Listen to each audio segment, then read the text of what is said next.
April 11, 2019, 4:21 p.m. GMTThe Navy will allow transgender sailors to dress in accordance with their gender identity while off-duty. The dress code clarification comes as the military prepares to roll out a controversial new policy on Friday restricting the service of openly transgender people. The Navy will permit all transgender service members to live socially as their preferred gender when they are not in uniform, a U.S. Navy spokesperson confirmed to NBC News. The dress code guidance was sent in an administrative message to troops earlier this week. There is no policy that prohibits the ability of a service member to express themselves off-duty in their preferred gender, the message states. Appropriate civilian attire, as outlined in the uniform regulations, will not be determined based on gender. The new trans-military policy set to be unveiled Friday, which was ignited by a series of surprise tweets sent by President Donald Trump in July 2017, allows currently serving transgender troops and service members who have already received a diagnosis of gender dysphoria to continue to serve in their preferred gender. But after April 12, when the policy goes into effect, no one with gender dysphoria who is taking hormones or has transitioned will be allowed to enlist. Further, any currently serving troops diagnosed with gender dysphoria after April 12 will have to serve in there as assigned at birth and will be barred from taking hormones or getting gender-affirming surgery. Those guidelines, which the Defense Department insists do not constitute a ban, were announced after the U.S. Supreme Court and the U.S.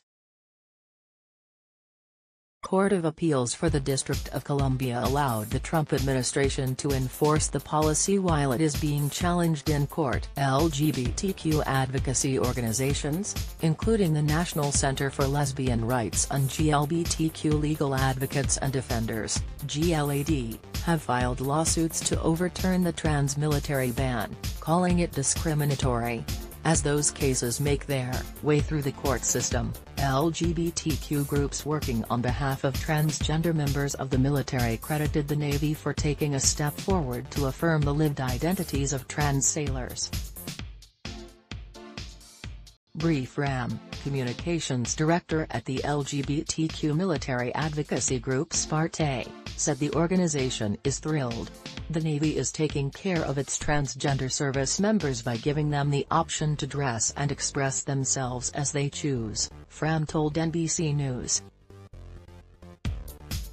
Melody Stashore, a trans woman who serves as a chief petty officer in the Navy Reserve, said the newly announced guidelines are an attempt to support trans service members to the maximum extent possible, even while they are constrained by the overall policy that they are governed by. This is not just good for the sailors, but also for the Navy, she said, as it allows them to retain sailors who are doing an excellent job, while acknowledging that they are still required to follow the orders given by their seniors.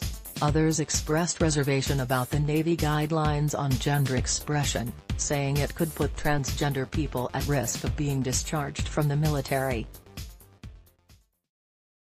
Although the Department of Defense has maintained the restrictions on trans troops are not a ban, a report released by the Palm Center, a nonpartisan public policy think tank, claims the new regulations make it almost impossible for transgender people to serve. According to the report, both gender dysphoria and a medically advised need for any treatment for gender dysphoria constitute a basis for separation from military service.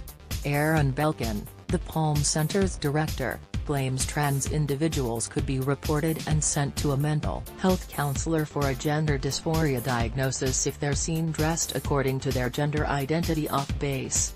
Once the information gets out that someone is trans, then the service member has no more control over it, he tells NBC News. Belkin compares it to life under Don't Ask, Don't Tell.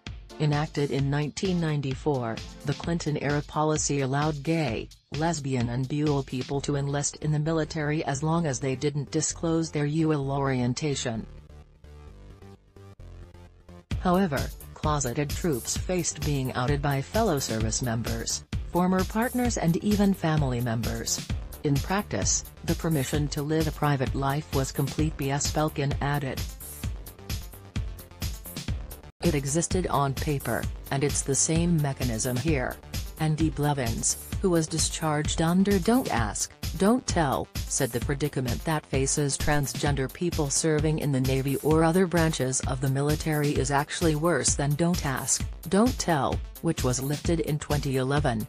"We entered the service knowing we had to hide a crucial aspect of our identity," said Blevins, who now serves as the executive director of OutServe SLDN, an LGBTQ military advocacy group. These service members were told nearly 3 years ago, "We see you, we hear you, we're going to support you, we affirm your identity.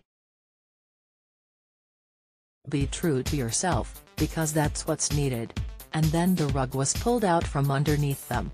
While Blevins is grateful to the Navy for making a gesture to support trans troops, he said the lack of clarity surrounding its dress code policies is the issue. As of now, no one knows if it could be used to target transgender service members down the line. The guidelines issued earlier this week by the military branch advised all members of the military to continue to treat each other with dignity and respect, saying there would be zero tolerance for harassment, hazing or bullying of any service member in any form. As the restrictions on trans service go into effect, National Center for Lesbian Rights Legal Director Shannon Minter says these unanswered questions only underscore the serious harms of singling out members of an already vulnerable population. Gender is a fundamental aspect of a person's identity, Minter explained. It cannot be turned on and off like a switch, and the very notion of requiring a non-transgender person to do so would be immediately recognized as cruel and unworkable. It is equally cruel and unworkable for transgender people. According to the Palm Center and OutServe SLDN, no other branches of the military have announced similar policies regarding the attire of off-duty trans troops. Follow NBC Out on Twitter.